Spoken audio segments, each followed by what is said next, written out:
And now go to Tracey, who wants to talk a little bit about the politics of this week. Tracey, do you feel that the party issue is a huge one, or do you think there are bigger issues at play here? Tracey and Burton on Trent.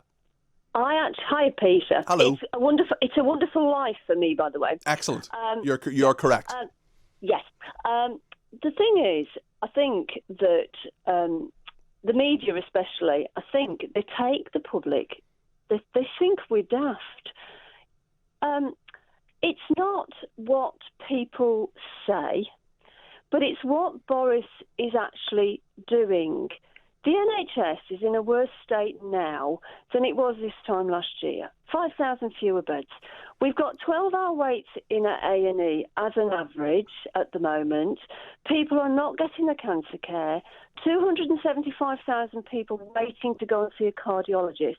The British public, come on, give us a bit of credit. I don't think we actually care that much about whether some daft folk in number 10 decided to have a party last year. But isn't it not just about a party, though? It's about trust in politicians. It's about them saying one thing and perhaps doing another thing.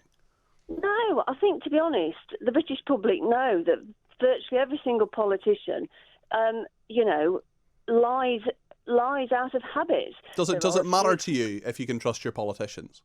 I think what actually happens with politicians is we just hope, while they're busy on their ego trips and lining their own pockets, that they actually do us some good along the way. I actually care, not what people say. I actually care about what they're actually doing.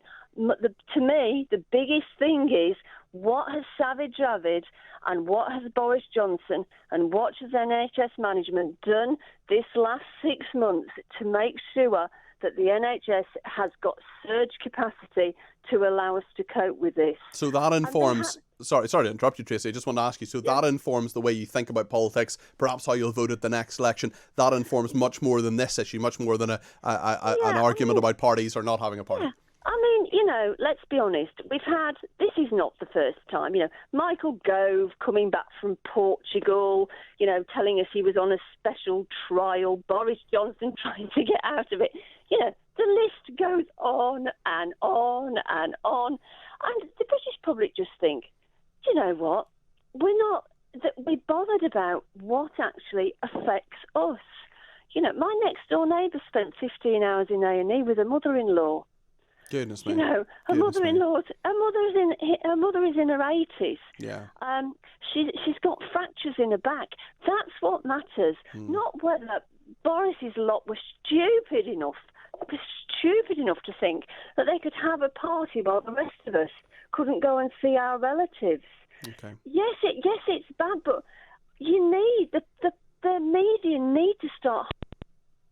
Oh, we've lost Tracey, but Tracey was making some really, really good points there, and perhaps something for us all to think about in terms of the fact that the NHS is a huge issue. The capacity, she was talking about her next door neighbour's mother-in-law being in A&E for 15 hours, these kind of waits and so on, absolutely horrendous that so many people are dealing with that. And of course there are so many warnings as well, whether we heed them, whether we think they're true or not. We don't, some people expressing some scepticism this morning here on Talk Radio, some people saying that they don't believe the NHS will be overwhelmed, but there's absolutely no doubt that Tracey in Burton on Trent has experience there and has very big concerns about the NHS.